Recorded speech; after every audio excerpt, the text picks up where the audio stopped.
Hello, good evening.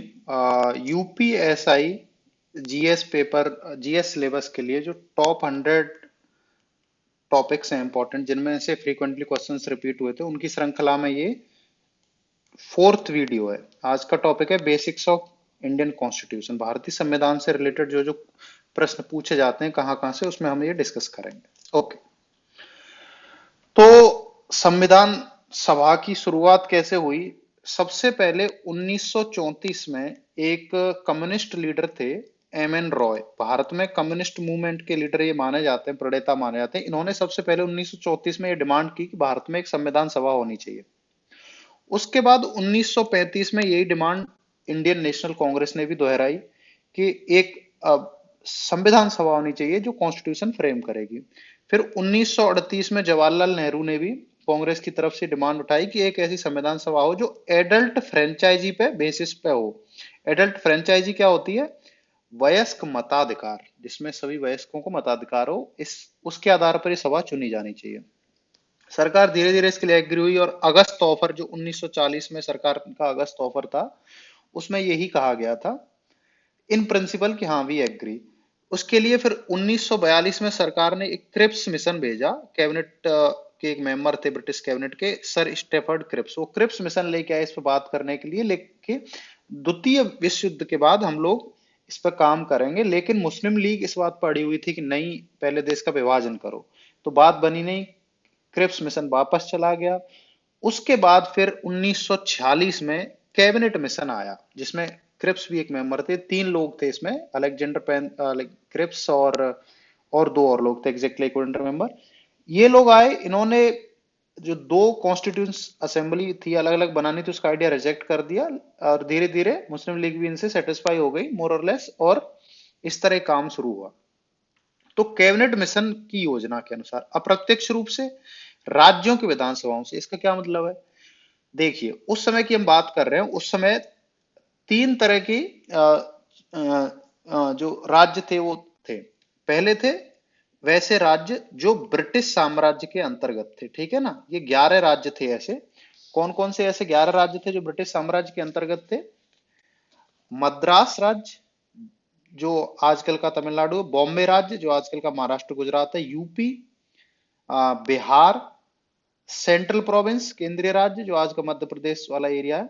Orissa, Punjab, north west frontier province, जो आजकल पाकिस्तान में। सिंध, जो पाकिस्तान में। बंगाल और आसाम। ठीक है, ये 11 राज्य थे। इन 11 राज्यों में से टोटल 292 मेंबर चुने जाने थे। उसके बाद फिर कुछ प्रिंसली स्टेट्स थे जो सीधे राजाओं के अंडर थे। उसमें से जो राजाओं के अंडर थे उनमें से 93 मेंबर चुने जाने थे। और 4 ऐसे राज्य थे जिसमें चीफ कमिश्नर थे। चीफ कमिश्नर के प्रोविंस थे वो 4 कौन कौन से थे?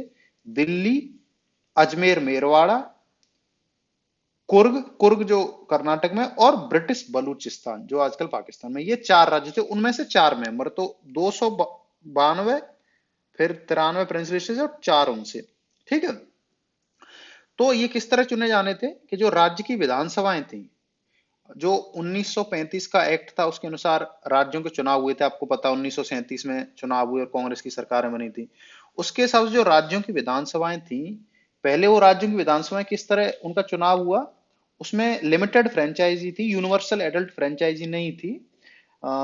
सार्वभौमिक वयस्क मताधिकार उसमें नहीं था। लिमिटेड में कौन कौन लोग थे? टैक्स देने वाले, प्रॉपर्टी होल्डर, एजुकेशन वाले लोग, उनके बेसिस पे, एजुकेटेड लोग, उनके बेसिस पे ये राज्य विधानसभा चुनी गई। फिर राज्य विधानसभाओं वोट करके चुनेंगी कैबिनेट मिशन के मेंबर्स को। इसलिए अप्रत्यक्ष हो गया, सीधे जनता नहीं चुन रही इन मेंबर्स को, जो 292 और 4 हैं। राज्य विधानसभाएं जो पहले से चुनी गई थी लिमिटेड फ्रेंचाइजी के आधार पर, वो इन मेंबर्स को चुन रही। ठीक है। तो इसमें क्या होगा, शुरू में प्रिंसली स्टेट्स जो थे इनके 93 मेंबर, ये उनको नॉमिनेट करने थे। उनके यहाँ चुनाव नहीं होना था राजाओं के यहाँ। वो कैसे चुनाव अलाउ करेंगे? राजा है। ये 4 कमिश्नरेट और 292 जो राज्य थे, इनमें चुनाव से चुन के आए ये विधानसभाओं के। तो इस तरह ये पार्शियली इलेक्टेड बॉडी थी और पार्शली नॉमिनेटेड बॉडी थी। शुरू में राज्यों ने इसमें भाग नहीं लिया। शुरू में जो प्रिंसली स्टेट्स ने इसमें भाग नहीं लिया। ओके। तो इसमें जो सीटें थी वो मोटा मोटी 10 लाख लोगों पे एक सीट के हिसाब से दिया गया था, और उसमें सभी का प्रेजेंट तीन तरह का था प्रिंसिपल कम्युनिटी, मुस्लिम, सिख और जनरल। एक मुस्लिम का रिप्रेजेंटेशन, सिख का, और फिर बाकी बचे हुए जनरल। ठीक है। तो जो प्रोविंशियल, जो राज्य राज्य विधानसभाएं थी, उनमें इनके सभी कम्युनिटी के लोग चुने गए थे, और फिर वो इनको चुन रहे थे अपनी कम्युनिटी के आधार पर, मुस्लिम, सिख और जनरल। तो प्रिंस लिस्टेड ने शुरू में ज्वाइन नहीं किया, उन्होंने बाद में ज्वाइन किया। ठीक है। तो इस तरह संविधान सभा चुन के आई कैबिनेट मिशन के अनुसार, उसमें सभी मैम सेक्शन के लोग थे, हिंदू थे, मुस्लिम थे, सिख थे, पारसी थे, एंग्लो इंडियन थे, इंडियन क्रिश्चियन थे, एससी थे, एसटी थे, वीमेन्स थी इन सेक्शंस की। और उस समय की जो भी इंपॉर्टेंट पर्सनालिटी थी ना इंडिया में, वो सभी इसमें थी, एक्सेप्ट राष्ट्रपिता महात्मा गांधी। ओके, उनके अलावा जितनी भी उस समय की उस पॉलिटिकल कैनवास पे जो लोग थे, सभी इसमें शामिल थे। तो इनकी पहली मीटिंग, ये नवंबर में चुनाव हो गया, इनकी पहली मीटिंग कब होगी? 9 दिसंबर 1946 को। इन सभी फैक्ट्स पर क्वेश्चन आएंगे। फर्स्ट मीटिंग हुई 9 दिसंबर 1946 को। ठीक है। फर्स्ट मीटिंग हुई, तो फर्स्ट मीटिंग में 211 मेंबर्स ने भाग लिया। मुस्लिम लीग ने बायकॉट किया इसका, उन्होंने कहा अलग पाकिस्तान होना हो। तो इस समय जो ओल्डेस्ट मेंबर थे डॉक्टर सच्चिदानंद सिन्हा, उनको इसका चुना गया सभापति, सच्चिदानंद सिन्हा। ये फ्रेंच प्रैक्टिस फॉलो की गई टेम्परेरी प्रेसिडेंट चुनने की। ठीक है। तो ये आ गया संविधान। 389 सदस्य 292 प्रांतों से, 93 देशी रियासतों से, 4 सदस्य कमिश्नरी क्षेत्र से थे। ठीक है। पहली मीटिंग 9 दिसंबर 1946 को हुई। संविधान का निर्माण 2 वर्ष 11 महीने 18 दिन में होगा, हम आगे देखेंगे। 3 जून 1947 की योजना के दिन पाकिस्तान के लिए पृथक संविधान सभा गठित हुई, तो वो इसमें नहीं रहेंगे। फिर संविधान विभाजन के बाद फिर इसमें रह गए 299 लोग, जिसमें से 284 सदस्यों ने 26 नवंबर 1949 को इस पर साइन किए। तो 9 दिसंबर 1946 को पहली मीटिंग हुई और 26 नवंबर 1949 को साइन हो गए इस पर। ठीक है। ये रही 9 दिसंबर 46 को। पहली बैठक के लिए टेम्परेरी अध्यक्षता सच्चिदानंद सिन्हा जी को ने की, उनको चुना गया था। उसके बाद 11 दिसंबर, ये 9 दिसंबर को हुई पहली मीटिंग। 2 दिन बाद 11 दिसंबर को डॉक्टर राजेंद्र प्रसाद को संविधान सभा का स्थायी सदस्य चुन लिया गया। Okay. Shri B N Rao, उनको संविधान सभा के संवैधानिक सलाहकार पद पर नियुक्ति दी गई। ओके। तो इसके बाद क्या हुआ? 13 दिसंबर 1946 को, 9 दिसंबर को पहली बैठक, 11 दिसंबर को राजेंद्र प्रसाद संविधान सभा का स्थायी सदस्य चुना गया। 13 दिसंबर को जवाहरलाल नेहरू ने संविधान सभा का उद्देश्य प्रस्ताव प्रस्तुत करके निर्माण कार्य आरंभ करवाया कि उद्देश्य क्या है हमारा, हम क्या करना चाह रहे हैं। फिर इसी उद्देश्य प्रस्ताव को थोड़े अमेंडमेंट के साथ बाद में प्रस्तावना के रूप में लिया गया संविधान में, जो कि सबसे इंपॉर्टेंट चीज है, प्रस्तावना। ओके। ये जो प्रस्ताव था, उद्देश्य प्रस्ताव, वो 22 जनवरी 1947 को पारित कर दिया गया डिबेट के बाद। ठीक है। कब पेश किया गया? ये 13 दिसंबर को। कब एक्सेप्ट किया? 22 जनवरी को। अच्छा, अब इसमें संविधान बैठक का तृतीय और अंतिम वाचन 14 नवंबर 1949 को, बैठक 26 नवंबर 19 को समाप्त हुई। ठीक है। 26 नवंबर 1949 को उपस्थित सदस्यों के हस्ताक्षर हुए। इसी दिन संविधान सभा ने भारत के संविधान को अंगीकार कर लिया। अब इसमें जो एक इंडियन इंडिपेंडेंस, जब माउंटबेटन प्लान के बाद जब इंडियन इंडिपेंडेंस एक्ट आया 1947 में, ठीक है ना, तो उसमें भारत की आजादी की बात थी। तो आजादी के बाद ये कहा गया कि ये जो कॉन्स्टिट्यूंट असेंबली है, जो संविधान सभा है, ये फुली सॉवरेन बॉडी है, पूरी तरह आजाद बॉडी है ये, और जो अपने हिसाब से कॉन्स्टिट्यूशन बना सकती है, किसी भी उस एक्ट या लॉ को चेंज कर सकती है या खत्म कर सकती है जो पहले ब्रिटिश पार्लियामेंट ने इंडिया के लिए बनाया था। अच्छा, एक और इंपॉर्टेंट चीज हुई, ये जो अभी तक संविधान सभा थी, ये अब लेजिस्लेटिव बॉडी भी बन गई। ओके। विधायी निकाय भी बन गई, क्योंकि ना तो कोई संसद है उस समय आजादी के टाइम पे, ना चुनाव हुए ना कुछ है, तो हमें लेजिस्लेटिव भी चाहिए, तो ये लेजिस्लेटिव बॉडी भी बन गई। तो इसको दो काम करने थे, एक तो संविधान बनाना था और दूसरा ऑर्डिनरी लॉ बनाने थे देश के लिए, कि भाई जो पुराने लॉ हैं वो खत्म किए जा रहे हैं, ब्रिटिश का वो खत्म हो गया, ये लॉ है अभी जब तक चुनाव नहीं होते। तो इसने वो दोनों टास्क परफॉर्म किए, लेकिन वो अलग अलग किए।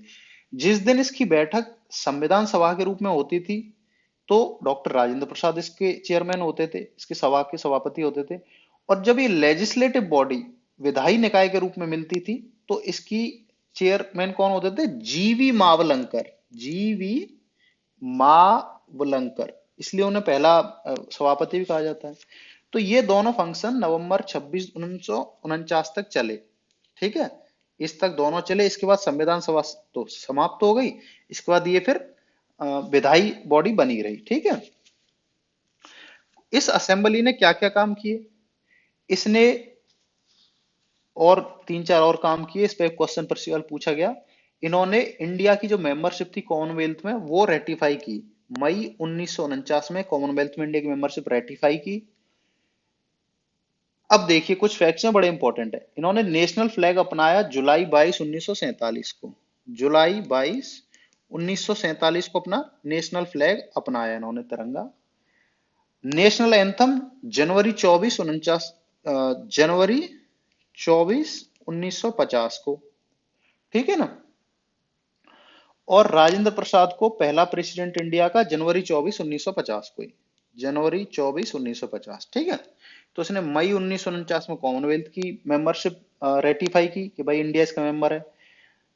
22 जुलाई 1947 को नेशनल फ्लैग अपनाया और जनवरी 24 1946 को इन्होंने नेशनल एंथम अपनाया। और जनवरी 24 1950 को इन्होंने राजेंद्र प्रसाद जी को पहला प्रेसिडेंट बनाया। तब तक चुनाव नहीं हुए, संसद नहीं चुनी गई। ठीक है, तो इन सभी फैक्ट्स पे कब झंडा अपनाया गया, कब नेशनल डे नेशनल एंथम अपनाया, सब पे क्वेश्चंस आते हैं।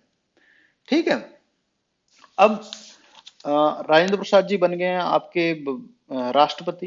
टोटल टाइम लगा है 2 साल 11 महीने 18 दिन संविधान बनाने में। करीब 60 देशों के संविधान से रेफरेंस लिए गए। ठीक है ना। और करीब 64 लाख रुपए खर्चा इस पे आया, 64 लाख। ठीक है, 64 लाख रुपए खर्चा इस पे बनाने पे आया। अब हस्ताक्षर हो गया, अंगीकृत हो गया। नागरिक कुछ प्रोविजन इसके, जैसे नागरिकता है, निर्वाचन है, अंतरिम संसद जो उस समय काम कर रही थी, अंतरिम संसद का, इससे संबंधित उपबंध और कुछ अन्य इंपॉर्टेंट उपबंधों को तुरंत लागू कर दिया गया 26 से ही। जो देश चलाने के लिए जरूरी थे उनको लागू कर दिया गया, जब तक कि नई सरकार नहीं बन जाती। ठीक है, और पूरा संविधान 26 जनवरी 1950 को लागू किया गया। अब इस 26 जनवरी को क्यों किया गया, या तो 26 नवंबर को कर देते या 24 नवंबर को जब प्रेसिडेंट साहब को चुनाव उस समय कर देते, इसका क्या सिग्निफिकेंस है, इसे गणतंत्र दिवस क्यों मना रहे हैं। आपको याद होगा 1929 में लाहौर अधिवेशन हुआ था कांग्रेस का, जिसमें पूर्ण स्वराज की मांग की गई थी और उसमें कहा गया था कि हम लोग 26 जनवरी 1930 को पूर्ण स्वराज दिवस मनाएंगे, झंडा फहराया गया था उसमें। तो उसको, उस डेट की वजह से 26 जनवरी 1950 को एक सांकेतिक रूप से कि हम उसे रिमेंबर करें, संपूर्ण संविधान लागू किया गया और भारत को गणतंत्र घोषित किया गया और भारत का गणतंत्र दिवस मनाया था। गणतंत्र मतलब यहाँ राजा नहीं है, मोनार्की नहीं है, जनता द्वारा चुना हुआ प्रतिनिधि हेड है।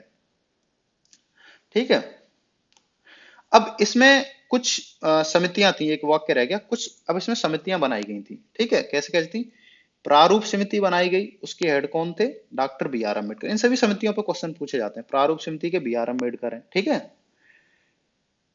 संघ संघ शक्ति समिति, संघ शक्ति समिति, इसके कौन है, जवाहरलाल नेहरू हैं। ठीक है, संघ संविधान समिति, संघ संविधान समिति, इसके भी जवाहरलाल नेहरू हैं। ठीक है ना। उसके बाद स्टेट कमेटी, राज्य समिति, जो सभी स्टेट से नेगोशिएशन के लिए है, उसके भी जवाहरलाल नेहरू हैं। ठीक है ना। अच्छा, तो तीन कमेटी के, संघ शक्ति, संघ संविधान और राज्यों से की जो कमेटी है उसके जवाहरलाल नेहरू हैं।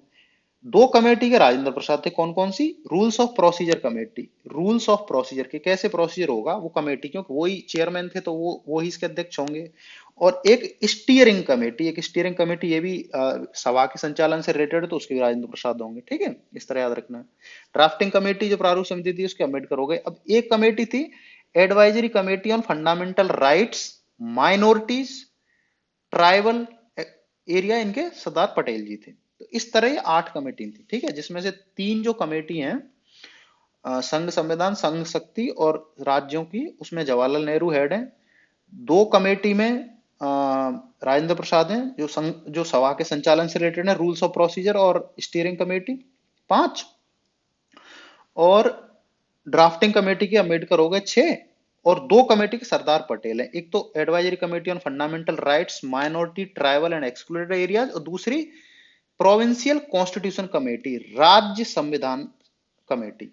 संघ संविधान कमेटी कौन है, जवाहरलाल नेहरू। राज्य संविधान समिति कौन है, पटेल जी। ठीक है, ये याद रखनी है सभी आपको।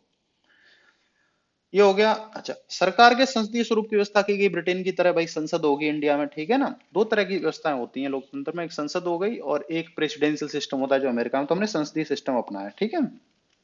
Okay. B are Ambedkar ji को फादर ऑफ कॉन्स्टिट्यूशन कहा जाता है, ये आप सभी को पता है। संरचना संघीय है, यूनियन है संघ, ठीक है ना। केंद्र राज्यों का संघ है, ठीक है ना। ओके। संवैधानिक प्रमुख राष्ट्रपति है। धारा 79 के अनुसार केंद्रीय संसद की परिषद में राष्ट्रपति और दो सदन है, इन्हें मिला के संसद कहते हैं। संसद में तीन चीज आती हैं, राष्ट्रपति, लोकसभा, राज्यसभा। राज्यों की परिषद है राज्यसभा, लोकसभा, ये लोगों का सदन, ठीक है। धारा 74(1) में यह व्यवस्था की गई कि राष्ट्रपति की सहायता करने और उसे सलाह देने के लिए एक रूप होगा, इसका प्रमुख एक क्या होगी, मंत्रिपरिषद होगी, जिसका प्रमुख प्रधानमंत्री होगा।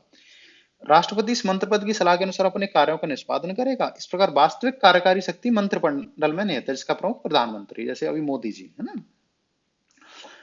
मंत्रिपरिषद सामूहिक रूप से लोकसभा के प्रति उत्तरदायी है कि लोकसभा में अगर मंत्रिपरिषद ने लोकसभा का विश्वास खो दिया तो सरकार गिर जाएगी, ठीक है। प्रत्येक राज्य में एक विधानसभा है। फिर कुछ राज्यों में विधान परिषद भी है। अपर सदन जो है, ये हर एक राज्य में नहीं, कुछ राज्यों में, कई राज्य, फिर ये कई लोगों ने बनाने के लिए इसमें विधान लाते हैं, फिर उसे खत्म करने का विधान चलता रहता है। उत्तर प्रदेश, बिहार, महाराष्ट्र, कर्नाटक, आंध्र, तेलंगाना में ऊपरी सदन है, इसे एक बार आप चेक कर लेना अभी किस किस राज्य में गूगल से, ठीक है। इसे विधान परिषद कहा जाता है। राज्यपाल राज्य का प्रमुख है, जैसे राष्ट्रपति केंद्र का। प्रत्येक राज्य का एक राज्यपाल होगा, राज्य की कार्यकारी शक्ति उसमें निहित होगी। एक राज्यपाल एक से ज्यादा राज्यों का भी हो सकता है।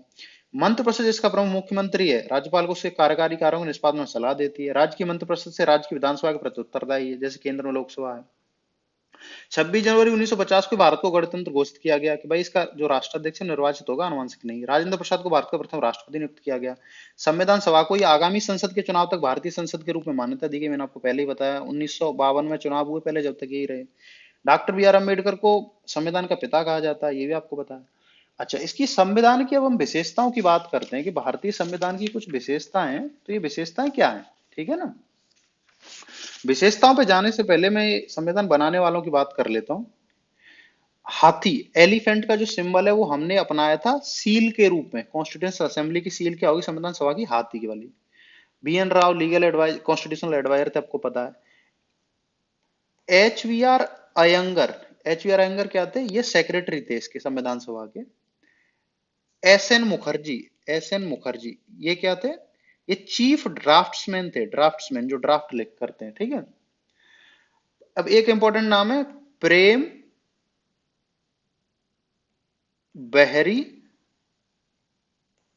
नारायण राय जादा। जब भी आप ये नाम देखेंगे किससे रिलेटेड है, कैलीग्राफर थे, कैलीग्राफी की इन्होंने, हैंड राइटिंग के लिए, है ना। इन्होंने हाथ से लिखा ओरिजिनल उसको, इटैलिक स्टाइल में। फिर इसको और सजाया किसने, दो लोगों ने, नंदलाल बोस और राम मनोहर सिन्हा ने। इन लोगों ने इसको सजाया, ठीक है ना। हिंदी वर्जन की फिर कैलीग्राफी भी नंदलाल बोस ने की। ये और कुछ फैक्ट्स थे इससे रिलेटेड। अब हम बात करते हैं आगे कि भारतीय संविधान की विशेषताएं क्या हैं। कुछ विशेषताएं ना भारतीय संविधान की।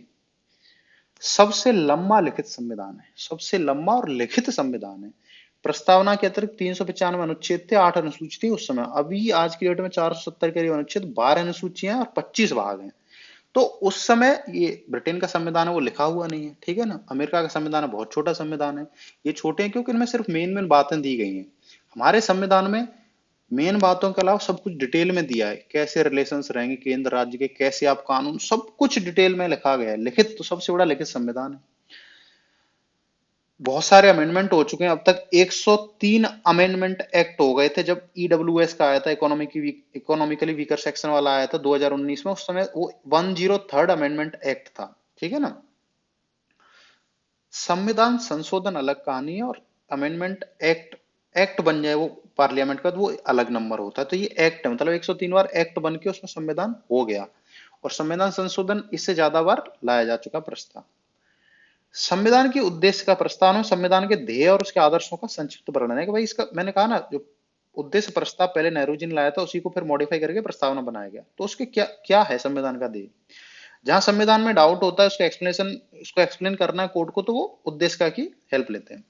अब ये बड़ी इंपॉर्टेंट, मेरा अभी तक का सबसे अच्छी चीज ये मैंने अपनी लाइफ में देखी है, ये है प्रस्तावना। ये आपको कंठस्थ होनी चाहिए एकदम। हम भारत के लोग, इसका क्या मतलब है, हम भारत के लोग मतलब संविधान को शक्ति लोगों से मिल रही है, हम भारत के लोग भारत को एक संपूर्ण प्रभुत्व संपन्न, इसका क्या मतलब है, हम आज सोवेरेन कंट्री है, पूरा प्रभुत्व संपन्न है, किसी का अधीन है, समाजवादी, पंथ निरपेक्ष, लोकतंत्रात्मक गणराज्य। समाजवादी, समाजवादी का मतलब हम समझेंगे पंथ निरपेक्ष, सेक्युलर, ये समाजवादी, पंथ निरपेक्ष, और एक इसमें वर्ड आएगा आगे अखंडता। ये हमने, ये ओरिजिनल इसमें नहीं थे, ये हमने जोड़े हैं 1976 में, जब एक 42nd कॉन्स्टिट्यूशन अमेंडमेंट बिल लाया गया, जिसे मिनी कॉन्स्टिट्यूशन भी कहते हैं, क्योंकि इतने सारे चेंजेस किए गए थे 42nd संविधान संशोधन विधेयक में, 42nd में, उसे मिनी कॉन्स्टिट्यूशन कहते हैं, एक छोटा कॉन्स्टिट्यूशन है 1976 में। तो उस समय हमने इसमें ये 3 वर्ड लगाए थे, उससे पहले 3 वर्ड इसमें प्रस्तावना नहीं थे। समाजवादी, पंथ निरपेक्ष, सेक्युलर, सभी धर्मों का यहाँ आदर है, लोकतंत्रात्मक गणराज्य बनाने के लिए और उसके समस्त नागरिकों को सामाजिक, आर्थिक और राजनीतिक न्याय देने, विचार अभिव्यक्ति, विश्वास, धर्म और उपासना की स्वतंत्रता। तो सामाजिक, आर्थिक, राजनीतिक न्याय की बात है इसमें, विचार की स्वतंत्रता, अभिव्यक्ति की स्वतंत्रता, विश्वास, धर्म और उपासना की स्वतंत्रता, ये आपने फंडामेंटल राइट्स में देखा है, ये आपने डायरेक्टिव प्रिंसिपल्स में देखा है। प्रतिष्ठा और अवसर की समानता, ये भी फंडामेंटल राइट्स में देख लिया, प्राप्त करने के लिए उन सब में व्यक्ति की गरिमा, डिग्निटी, 21 में देखा आपने, और राष्ट्र की एकता और अखंडता सुनिश्चित करने वाली बंधुता, फ्रेटर्निटी बढ़ाने के लिए दृढ़ संकल्प होकर अपनी इस संविधान सभा में आज तारीख इतने को, ये हिंदी कैलेंडर का लिखा है, एतद द्वारा संविधान को अंगीकृत कर रहे हैं, अडॉप्ट कर रहे हैं, अधिनियमित कर रहे हैं और आत्मार्पित कर रहे हैं। ठीक है, ये है प्रस्तावना, रट लो इसको। इस प्रस्तावना को संविधान की कुंजी भी कहा जाता है। समाजवादी, धर्मनिरपेक्ष, अखंडता शब्द 1942 में संविधान संशोधन, जिसे हम मिनी कॉन्स्टिट्यूशन भी कहते हैं, इसके द्वारा जोड़े गए। समाजवादी शब्द का अर्थ यहाँ वो समाजवादी नहीं है जो यूएसएसआर और वहां है कि भाई सभी उत्पादन वितरण के साधनों का राष्ट्रीयकरण कर दो, वो नहीं है, बल्कि यहाँ है कि अमीर और गरीब के बीच की दूरी को कम करना है। इस वर्ड को कॉन्स्टिट्यूशन में लाने से पहले भी जो नीतियां थी सरकार की, वो समाजवादी दिशा में थी, जैसे बैंकों का राष्ट्रीयकरण और माइंस का राष्ट्रीयकरण, प्रीवी पर्स को खत्म करना, वो सब उसी दिशा में था। पंथ निरपेक्ष का अर्थ है सरकार द्वारा सभी धर्मों का समान संरक्षण और सम्मान है। ठीक है, भारत को राज्यों का संघ कहा गया है, फेडरेशन शब्द का प्रयोग नहीं किया। ये क्वेश्चन कई बार पूछा गया है कि फेडरेशन का वर्ड का यूज नहीं किया, राज्यों का संघ है।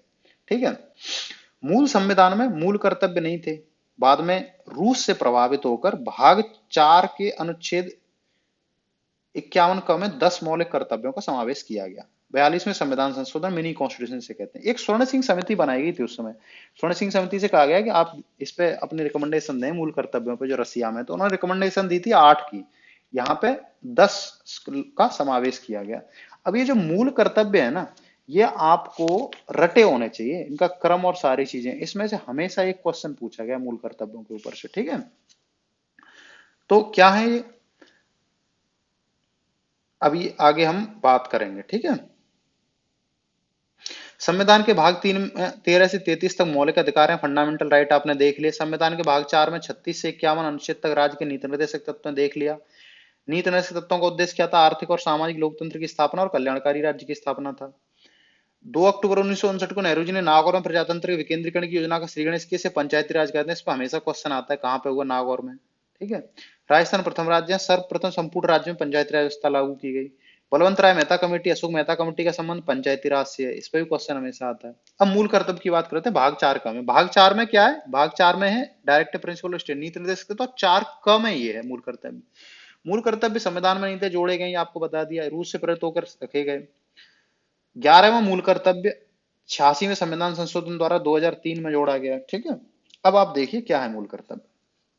नंबर, भारत के प्रत्येक नागरिक का कर्तव्य होगा नंबर 1, संविधान का पालन करे और उसके आदर्शों, संस्थाओं, संविधान के जो आदर्श हैं उसकी जो संस्थाएं, राष्ट्रध्वज, राष्ट्रगीत और राष्ट्रगान का आदर करें। नंबर 2, स्वतंत्रता के लिए हमारे राष्ट्रीय आंदोलन को प्रेरित करने वाले उच्च आदर्शों को हृदय में संजोए रखे और उनका पालन करे। जो राष्ट्रीय आंदोलन में लोग लड़ रहे थे उनके क्या आदर्श थे, उनको ध्यान में रखे। भारत की प्रभुता, एकता और अखंडता की रक्षा करे और उसे अक्षुण्ण रखे। सोवेरेनिटी, यूनिटी और अखंडता को, देश की रक्षा करे और आह्वान किए जाने पर राष्ट्र की सेवा के लिए की सेवा करे। भारत के सभी लोगों में समरसता, सभी में भाईचारा, मेलजोल और समान भ्रातृत्व की भावना का निर्माण करे। भाईचारे की जो धर्म, भाषा, प्रदेश या वर्ग पर आधारित सभी भेदभाव से परे हो। ऐसी प्रथाओं का त्याग करे जो स्त्रियों के सम्मान के विरुद्ध हो। ये बहुत इंपॉर्टेंट है सभी के लिए, खासकर आज के टाइम में, कि भाई हमें भाईचारा बढ़ाना, ये हमारा कर्तव्य है। धर्म, भाषा, प्रदेश, वर्ग के नाम पर लड़ना, ये सब बंद करना है और ऐसी प्रथाओं को त्याग करना है जो स्त्रियों के सम्मान के विरुद्ध है। ठीक है। हमारी सामाजिक संस्कृति, गौरवशाली परंपरा का महत्व समझे। सामाजिक संस्कृति मिलजुल के रहना, उसका संरक्षण करे, उसका प्राकृतिक पर्यावरण की जिसके अंतर्गत वन, झील, नदी, वन्य है, रक्षा करे, उसका संवर्धन करे और प्राणी मात्र के प्रति दया रखे। वैज्ञानिक दृष्टिकोण, मानववाद, ज्ञानार्जन और सुधार की भावना का विकास रखे। वैज्ञानिक दृष्टिकोण होना चाहिए आपका किसी भी चीज के लिए, मानववाद होना चाहिए आपका, ज्ञान अर्जन और सुधार की भावना होनी चाहिए। सार्वजनिक संपत्ति को सुरक्षित रखें, हिंसा से दूर रहें। व्यक्तिगत और सामूहिक गतिविधियों के सभी क्षेत्रों में उत्कर्ष की ओर बढ़ने का प्रयास करें, एक्सीलेंसी की तरफ जाएं, इंडिविजुअली और एज ए ग्रुप, जिससे कि राष्ट्र निरंतर बढ़ते हुए प्रयत्न और उपलब्धि की नई ऊंचाइयों को छू ले। यदि माता पिता संरक्षक है, ये जोड़ा गया, ठीक है ना। 11वां 2003 में 86वें संस्थान संशोधन संशोधन से कि माता पिता संरक्षण 6 वर्ष से 14 वर्ष के आयु वाले बच्चों को यथास्थिति बालक के प्रति शिक्षा का अवसर प्रदान करें। आप इन 11 को रट लें, इनका क्रम आपको पता होना चाहिए, किस क्रम में, क्रम पे भी क्वेश्चन पूछे जाएंगे कि क्रम में लगाएं, और ये भी पूछा जाएगा कि ये मूल कर्तव्य में है कि नहीं लिस्ट में। अब एक दूसरा इंपॉर्टेंट टॉपिक है अनुसूचियां। अनुसूचियां भी बहुत इंपॉर्टेंट है। 8 अनुसूचियां थी मूल में, फिर 12 हैं आज की डेट में। पहले 8 थी जब संविधान में, तो 9वीं अनुसूची कब आई? प्रथम संविधान संशोधन से 1951 में। 9वीं अनुसूची कौन सी अनुसूची है? बड़ी इंपॉर्टेंट अनुसूची। इसमें जो भी आपको पता है कि जो मूल ढांचा डिफाइन किया था केशवानंद भारती केस में 1973 में, उसमें कहा गया था कि जो सरकार लॉ बनाती है उनका जुडिशियल रिव्यू करना मूल ढांचे के अंदर आता है। सुप्रीम कोर्ट उस लॉ को रिव्यू कर सकता है कि भाई ये अगेंस्ट तो नहीं है कॉन्स्टिट्यूशन के या फंडामेंटल राइट्स के। लेकिन 9वीं अनुसूची में क्या बनाई गई? 9वीं अनुसूची की जो भी विषय 9वीं अनुसूची में आएंगे वो जुडिशियल रिव्यू से उनका नहीं कर सकते। 1951 में बनाई गई। 10वीं अनुसूची 52वें संविधान संशोधन से 85 में। 11वीं अनुसूची और 12वीं अनुसूची बड़ी इंपॉर्टेंट है, ये पंचायती राज से रिलेटेड है। जो गांव वाली, गांव, ब्लॉक और जिले लेवल की पंचायत है उसके लिए 1992 में 73वां संविधान संशोधन। और 12वीं अनुसूची में जो म्यूनिसिपल शहर में होती शहरी निकाय, म्यूनिसिपलिटी और इनके लिए, वार्ड्स और इनके लिए, ठीक है। पहली अच्छा, अनुसूची से क्वेश्चन एक पक्का आएगा ही आ गया कि इस अनुसूची में क्या है। पहली अनुसूची में क्या है? राज्य और संघ राज्य क्षेत्र का वर्णन है कि कितने राज्य हैं, कहां कहां तक इनका विस्तार है, और संघ का राज्य कहां तक है, पहली अनुसूची में, ठीक है। अच्छा, दूसरी अनुसूची में क्या है? मुख्य पदाधिकारियों के वेतन और भत्ते कितने होंगे, राष्ट्रपति, प्रधानमंत्री, कैग। तीसरी अनुसूची व्यवस्थापिका के सदस्य, मंत्री, राष्ट्रपति, उपराष्ट्रपति, न्यायाधीशों के लिए शपथ लिए जाने वाली पत्रिका। शपथ जो ली जाती है उसका एक प्रॉपर फॉर्मेट होता है, वो फॉर्मेट इसमें दिए हैं, प्रारूप दिए हैं इसमें, ठीक है। आपने देखा शपथ का फॉर्मेट होता है। तो शपथ दिए तीसरे में और वेतन भत्ते दिए दूसरे में। चौथी अनुसूची में क्या है? राज्यसभा में स्थानों का आवंटन, कि हर एक राज्य और संघ राज्य से राज्यसभा में कितने उनको सीटें होंगी। आपको पता है लोकसभा में तो सीधे लोग चुन के आते हैं, राज्यसभा में जो चुनाव होता है उसमें किस राज्य की कितनी सीटें होंगी, ठीक है। 5वीं अनुसूची में अनुसूचित क्षेत्रों और अनुसूचित जनजातियों के प्रशासन और नियंत्रण से संबंधित है। जो कुछ शेड्यूल्ड एरियाज हैं और कुछ शेड्यूल्ड ट्राइब्स हैं उनको कैसे प्रशासन करेंगे और क्या, उनसे रिलेटेड अपन 5वीं में इंपॉर्टेंट है। 6वीं अनुसूची में 4 राज्यों के रिगार्डिंग, असम, मेघालय, त्रिपुरा, मिजोरम, AMTM, असम, मेघालय, त्रिपुरा, मिजोरम, इन राज्यों के जो जनजाति क्षेत्र हैं उनके प्रशासन से संबंध में, ठीक है। छठी। 7वीं अनुसूची, ये बहुत इंपॉर्टेंट है, बहुत ज्यादा, इसलिए मैंने इसमें आपको लिंक दिया है। कोई भी पेपर ऐसा नहीं गया जिसमें कि एक प्रश्न ये ना पूछा हो कि इनमें से 3-4 विषय दिए थे, एक कौन से संघ, इनमें से कौन सा विषय संघ सूची का है। इसमें 3 सूची है 7वीं अनुसूची में। एक संघ सूची है जिसमें विषय दिए गए हैं जिन पे केंद्र सरकार कानून बना सकती है। दूसरी राज्य सूची है इसमें, जिसमें राज्य कानून बना सकते हैं। तीसरी समवर्ती सूची है। समवर्ती सूची के विषय वो हैं जिन पर राज्य भी कानून बना सकता है, केंद्र भी बना सकता है। तो विषय अलग अलग है, किसी में 97 है, किसी में 67 है, किसी में 48 है। तो संघ सूची, राज्य सूची, इनके विषय कौन कौन से विषय हैं वो इस लिंक पे हैं, वेवदुनिया.com, इस पे देख लें। यहाँ पे और भी कई जगह अवेलेबल है, वो आपको एक बार नजर मारनी पड़ेगी। और आप उन्हें रट तो नहीं सकते, लेकिन आप लॉजिकली देख सकते हैं कि जो देश के लिए इंपॉर्टेंट चीजें उनका केंद्र कानून बनाता है, राज्य के लिए जो इंपॉर्टेंट चीजें हैं जैसे शिक्षा है, शिक्षा राज्य का विषय है, ठीक है ना। लैंड से रिलेटेड है, वो राज्य का विषय है। सिंचाई, इस तरह इन सबको देख लें आप कि राज्य सूची के कौन से विषय हैं, संघ सूची के कौन से, समवर्ती सूची के कौन से, ठीक है। अब 8वीं अनुसूची इंपॉर्टेंट है, इसमें क्या है? भाषाएं, कुल 22 भाषाओं का उल्लेख है, ठीक है। ये 8वीं अनुसूची में। 9वीं अनुसूची में क्या है? कृषि भूमि सुधार संबंधी अधिनियमों का विधिमानीकरण, पहला संविधान संशोधन। मैंने बताया इसमें कृषि भूमि सुधार करने थे उस समय, क्योंकि उसका जुडिशियल रिव्यू ना हो जाए इसलिए इसमें डाला गया था। 10वीं अनुसूची क्या है? दल परिवर्तन संबंधी, जो दल पर बदलू लोगों के लिए रिगार्डिंग है। इस परिवर्तन में 52वें संविधान संशोधन 85 द्वारा जोड़ी गई। 11वीं अनुसूची पंचायती राज जिला पंचायत से संबंधित अनुसूची 73वें संविधान संशोधन में देखिए, अपने आप में स्टेटमेंट बहुत इंपॉर्टेंट है। 12वीं अनुसूची नगर पालिका का वर्णन है 74वें संविधान संशोधन द्वारा। अच्छा, अब संविधान के संघात्मक लक्षण हैं, जैसे संविधान सर्वोच्च है, ठीक है, शक्तियों का विभाजन क्लियर क्लियर, जुडिशरी एग्जीक्यूटिव और अ, उनकी क्या शक्तियां हैं, स्वतंत्र सर्वोच्च न्यायालय, उच्च सदन का राज्य सदन होना, ठीक है, जो राज्यसभा उच्च सदन है उसमें राज्यों से लोग आ रहे हैं। संविधान के एकात्मक लक्षण में से एकल नागरिकता है। अमेरिका में दो तरह की नागरिकता होती है, हर एक राज्य की, 50 राज्य है अमेरिका में, उनकी अलग अलग नागरिकता भी, और फिर एक पूरी अमेरिका की नागरिकता। हर एक आदमी के पास दो नागरिकता होती है, उस राज्य की और पूरे अमेरिका की। इंडिया में सिर्फ एक ही है। संविधान भी एक ही है, राज्यों को कोई अलग संविधान नहीं है। केंद्र सरकार को राज्य सूची के विषयों पर भी कानून बनाने का अधिकार है, ठीक है ना। वो कैसे है? केंद्र कैसे कानून बनाता है राज्य सूची के विषयों पर, उसका आपको पता है? तो कुछ कुछ हैं प्रोविजन, आगे आएंगे जिसमें हम डिस्कस करेंगे। कुछ प्रोविजन हैं जिनमें केंद्र कानून बना सकता है राज्य के विषयों पर। आपात उपबंध मैंने पहले ही बताया किस तरह के। एक है 352। 352 क्या है? बाहरी आक्रमण हो जाए, ठीक है ना, युद्ध हो जाए, या armed rebellion, war, external aggression, या आर्म्ड रिवेलियन हो जाए, तो इसमें 352 के अंतर्गत नेशनल इमरजेंसी लगती है। स्टेट इमरजेंसी कब लगती है? प्रेसिडेंट रूल, आर्टिकल 356 और 365। 356 क्या है कि जब failure of constitution machinery in state, state में जब ये रिकमेंड कर दे कि भाई गवर्नर की स्टेट में मशीनरी फेल हो गई, कॉन्स्टिट्यूशन मशीनरी, तो राष्ट्रपति शासन की अनुशंसा की जाती है। 365 क्या है कि केंद्र जो डायरेक्शन दे रहा है उन्हें राज्य मान नहीं रहा है, तो फिर 365 के अंतर्गत वहां इमरजेंसी लगेगी। फाइनेंशियल इमरजेंसी 360 के अंदर आर्टिकल के लगती है। तो आपात उपबंध में केंद्र ज्यादा शक्तिशाली हो जाता है, तो एकात्मक लक्षण है। केंद्र द्वारा, एकात्मक का क्या मतलब है? केंद्र इंपॉर्टेंट है। केंद्र द्वारा राज्य की सीमा और नाम में परिवर्तन का अधिकार है। एकीकृत न्याय व्यवस्था है, ठीक है ना। एकीकृत न्याय व्यवस्था अमेरिका में नहीं है, अपने यहाँ एकीकृत न्याय व्यवस्था है, ठीक है। अपने क्या, हाई कोर्ट, हाई कोर्ट से सुप्रीम कोर्ट टॉप पे है, उसी के अंडर सब कुछ है, फिर हाई कोर्ट है, फिर हाई कोर्ट के नीचे और कोर्ट्स हैं, ठीक है, ऐसा वहां नहीं है। राज्यपालों की नियुक्ति केंद्र करता है, तो देखो केंद्र की उनको डायरेक्शन दे सकता है। राज्यों का राज्यसभा समान प्रतिनिधित्व। अमेरिका में क्या है? 50 राज्य हैं, छोटा बड़ा कोई भी हो, सभी को 2 सीट मिली है उनकी सीनेट में। अपने यहाँ ऐसा नहीं, छोटे राज्यों का कम प्रतिनिधित्व, बड़े का ज्यादा है, तो असमान प्रतिनिधित्व, तो इसमें भी केंद्र का ज्यादा वो है। राज्य विधायकों की राष्ट्रपति के अनुमोदन के लिए आरक्षित करना। जो राज्य के विधेयक हैं, गवर्नर से राष्ट्रपति के अनुमोदन के लिए आरक्षित करने की शक्ति रखता है, तो इससे भी केंद्र प्रभावशाली होता है। योजना आयोग की उपस्थिति, अभी नीति आयोग है, ये कई टर्म्स डिक्टेट कर रहा था। योजना आयोग पहले था, वो डिक्टेट करते थे मैं कुछ टर्म्स केंद्र की तरफ से। राष्ट्रीय विकास परिषद का स्वरूप है, उसमें भी केंद्र क्या है। राज्य की वित्तीय दृष्टि में केंद्र पर निर्भरता है। अवशिष्ट शक्तियां, जो अवशिष्ट शक्तियां वो केंद्र के क्षेत्र में, पहली हो गई संघ सूची, दूसरी राज्य सूची, तीसरी समवर्ती सूची। उसके अलावा जो अवशिष्ट कोई शक्ति है, बची हुई शक्ति, वो केंद्र को। तो इन सभी जो एकात्मक लक्षणों का क्या मतलब है? केंद्र ज्यादा शक्तिशाली है। संघात्मक लक्षण मतलब केंद्र और राज्य दोनों के पास है पावर, कि संविधान की सर्वोच्चता है, तो संविधान से क्लियर बंटवारा है केंद्र राज्य का। शक्तियों का विभाजन क्लियर क्लियर है। स्वतंत्र सर्वोच्च न्यायालय, उच्च सदन का राज्य सदन होना, इस तरह संघात्मक लक्षण ये, एकात्मक लक्षण ये। अच्छा, अब ये जो संघ है वो राज्यों के परस्पर समझौते से नहीं बना। अमेरिका में संघ जो बना था वो राज्यों के परस्पर समझौते से बना था। शुरू में वहां जो 13 कॉलोनी थी उन्होंने आपस में एक समझौता किया और वो उनसे बना उनका federation, United states of America. अपने यहाँ ऐसा नहीं है, ठीक है ना।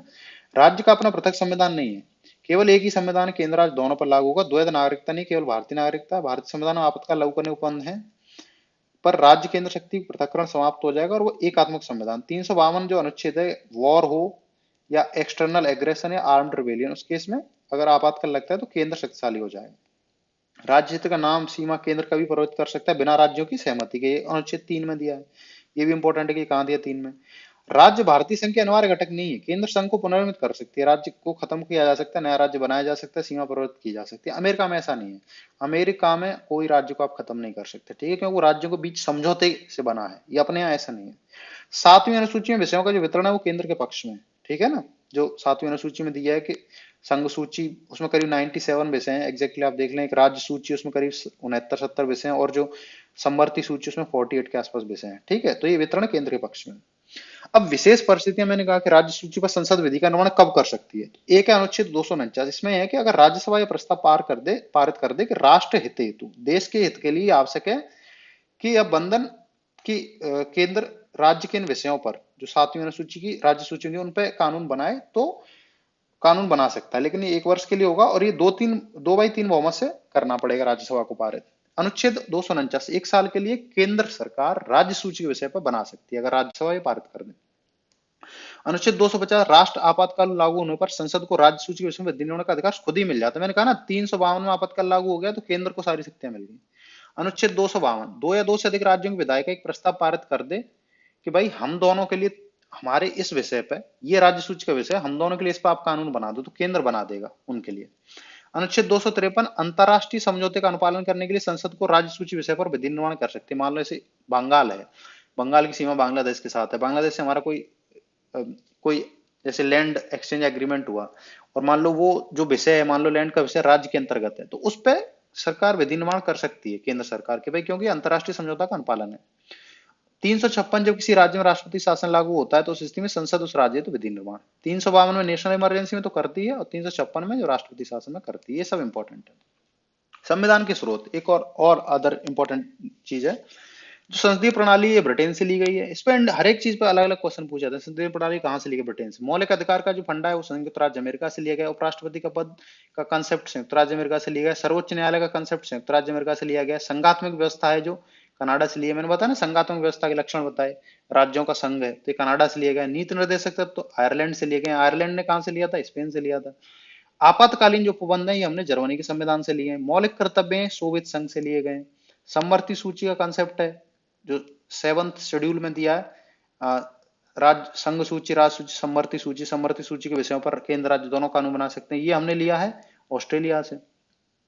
अब तक 124 संविधान संशोधन विधेयक संसद में लाए गए। अब मैंने क्या कहा था, संविधान संशोधन विधेयक लाना एक बात है और कितने पारित होके एक्ट बने वो एक दूसरी बात है।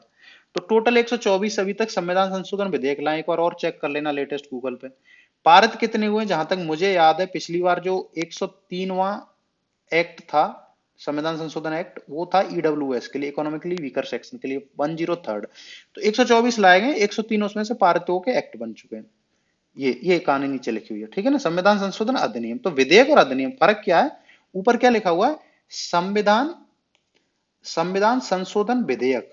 विधेयक मतलब विधेयक लाना, सरकार द्वारा विधेयक लाया गया संसद में, और जब वो विधेयक पारित हो जाएगा तो वो बन जाएगा अधिनियम। तो कितने विधेयक लाए गए अब तक? 124, उसमें से पारित कितने हो चुके हैं? 103, बाकी पारित नहीं हो पाए। तो ये फर्क है, ये ध्यान रखना है आपको। मैंने देखा है इसमें ऑब्जेक्टिव क्वेश्चन आप अटेम्प्ट करते हो तो आपको पता ही नहीं चलता कि संविधान विधेयक की पूछ रहा है या पूछ रहा है अधिनियम की। अधिनियम है एक्ट और विधेयक होता है बिल। तो कितने, मैं पूछूं आपसे कि कॉन्स्टिट्यूशनल अमेंडमेंट बिल कितने आए हैं?